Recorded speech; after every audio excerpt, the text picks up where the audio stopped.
Hey friends, Zane and the Hurricane again. We are reading chapter 8 and 9. Chapter 8 is called Something Big and Bad. Here we go.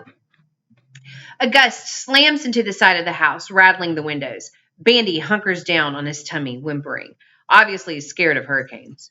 Smart dog. The storm gets stronger and stronger until the house whimpers too. We'll be okay, I keep telling the dog, hoping it's true. Then a window explodes, punched in by a falling branch. Broken tree fingers scratch the windowsill like the thing's alive, and Bandy goes nuts, as if he thinks he can scare the storm away by barking at it. I'm crouched in a doorway in the middle of the house, as far from the window as possible, knees to my chin, hands protecting my head, because that's what Mom always said we should do in a tornado. If the roof flies off, don't look up. That's what Mom's other instructions about a tornado. But this isn't a tornado, and dancing through town. This isn't a tornado dancing through town, exploding buildings and then going away. Bad as a tornado might be, and it must be terrible, at least it doesn't last long.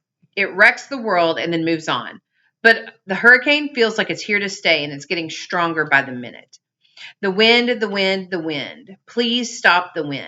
That's what keeps running through my mind, making bets with myself that the storm is about to weaken, that the wind will give up any second now. But I keep losing those bets, and the storm keeps blowing. Please, please stop. Begging doesn't work. Praying doesn't work. Nothing stops the storm. It just keeps howling and shaking the house. Darkness melts into dawn as the sky gets lighter and the wind screams higher and higher. Over the screaming wind, a shrill, stuttering kind of noise comes from the street. Sounds almost like crazy laughter, rising and falling, rising and falling. Finally, I can't stand it anymore, and I crawl over to the broken window and have a look. The crazy noise is coming from a stop sign at the corner of the street. The wind makes the sign quiver violently and bend almost to the ground, but the sign keeps popping back up as if trying to shake it off with a great force of the hurricane. That's sort of how I feel, like that stop sign, quivering inside but fighting back. The noises the hurricane makes are like nothing I've ever heard before. The shriek of the roof shingles exploding into the sky, like flocks of frightened birds. Metal screaming as if in pain. Ripped apart trees rising in a whirl like ingredients in a giant blender. The eerie snap and ping as phone lines and power lines break away from the poles, uncoiling against the wet ground like giant whips. The hurricane keeps on coming. On and on it roars by like an insane train that never seems to end. Bandy keeps licking my hand. He thinks if he's a good enough dog, I'll make it stop. I hug him closer. Another window explodes. Spatters of rain hit us inside the house. Rain like hard, tiny bullets. Please stop, please stop, please, please, please. Here's the thing about being afraid. After a while, it makes you tired. As the hours go by, I start to nod off, chin lolling on my chest. It feels like the hurricane has always been there and will always be, so I might as well sleep. The storm invades my dreams. I see my mom with her yellow hair streaming in the wind, yelling words I can't make out. Miss Trissy is there, too, trying to sing louder than the wind, but she can't. And the rain comes from her eyes, soaking me to the skin. When I wake up, the storm has softened. The wind is still blowing, rattling the world, but the air feels lighter. There's a patch of blue in the morning sky, just for a moment, no more than a heartbeat. I'm convinced the hurricane was a bad dream. But the branch is sticking through the broken window is real. And so is the fact that the rain reached deep inside the house, dampening my clothes. The damp doesn't matter. We survived, me and Bandy. The worst of the storm is over and the roof is still on the house. Broken windows can be fixed. And here's the funny bubble deep in my chest. There's a funny bubble deep in my chest, like a balloon expanding. Joy? I'm so happy to be alive. So happy we both survived. Come on, Bandy, let's see what it looks like out there. Bandy's still fearful, but he follows me out into the front porch. The wind is coming from the other side of the house, and we're sort of protected from the worst of it. There are leaves and broken branches everywhere, strange things left by the storm. A new pair of sneakers with the laces still tied together, a plastic bottle filled with milk, a Scooby-Doo pajama top tied in knots, a pink rubber ball, a little brown bird with a broken neck.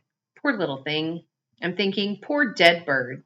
Bandy barks sharply, as if he senses something off in the distance, and a moment later there's this deep booming noise, like the sound when you thump the side of an empty fuel tank, only deeper. Deep enough to feel it rumble through your bones and in the bottom of your belly. Not a good noise. Something big and bad just happened. Next, I hear a pop, pop, pop, like corks released from a row of bottles, and the fat, wet noise of rushing water. That's when I see it with my own eyes. A manhole cover pops into the air, releasing a geyser of brown water. Then another, right down the street. 1, 2, 3, 4. Torrents of water surge up from the ground. More of it pours in from all sides, spilling around and under the houses, carrying debris in the wake. Enough water to fill the world. Chapter 9. Bandy tugs at my pant leg, frantic to drag me back inside. Knees shaking, I slam the door and turn the lock, as if that will keep the water out. And it does for about 10 seconds. Then the rising flood gushes through the gap under the door. Pressure of it throbs against the door panels like something alive. Water squirts through the keyhole and around my fingers. A whole lot more water gushes over the sill of the broken window, like some huge faucet that can't be turned off. Think, rising water. What am I supposed to do? What did Grammy say? Rising water drove us up into the attic. She pointed at a little square panel in the ceiling. Imagine me climbing through that little hole in the ceiling. Well, I did. There must be a ladder, but where is it? There's no room for a ladder in the cupboard where Grammy keeps her canned goods. Maybe she's got rid of the ladder because she can't climb it anymore. Or maybe it broke. Or maybe she keeps the ladder outside in the yard, which in any case it's already floating away. Ladder or no ladder, I have to do something, but the water is almost up to my knees, which makes it hard to move.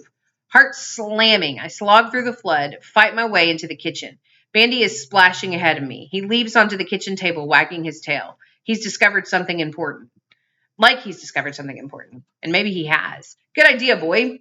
I grab the rickety table and drag it into the hallway under the opening of the attic. Shaking like a leaf, I climb onto the table. Standing on my toes with my arms stretched high, I'm able to push the panel that covers the attic opening. I shove it to one side.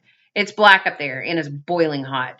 Steaming air pours from the attic down into the hallway. Standing on the table, the opening is still too high for me to climb up inside. I can't quite get a grip. Bandy, wait here, okay? Good dog. I leave him on the table looking puzzled, while I slog back to the kitchen and grab the wooden chair that's already starting to float away. Water is up to my thighs and still rising. Almost, but not quite high enough to make the table float. I have to do this quickly or it'll be too late. Don't panic, I tell myself. Just do it. Not so easy when water is pouring in the windows and under the doors and streaming through every crack in the old house. Pushing hard, I slog back to the hallway and prop up the chair on the table. Bandy instantly keeps the chair from getting as far from the rising water as possible. Smart boy, I tell him. You first. I climb the wobbly table and grab him up in my arms. And for once, he doesn't squirm. Balancing on the tippy chair, I boost Bandy the Wonder Dog up into the attic. With added height of the chair under my feet, I'm able to poke my head and shoulders into the attic. It isn't as I thought.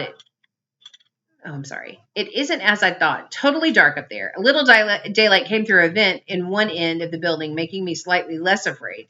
Not that I'm really scared of the dark. The nightlight in my bedroom went away at least a year ago, but there's something about total black darkness that makes my stomach clench. Bandy's paws skittering on the rafters around the opening, desperately licking my face, urging me to join him. That's my plan, but now is when I wish I'd put more effort into gym class. Mr. Carmody, the gym teacher, made us hang on a bar to see how many chin-ups we could do. I could barely do one, so I made some joke that the whole thing was lame and refused to do it again.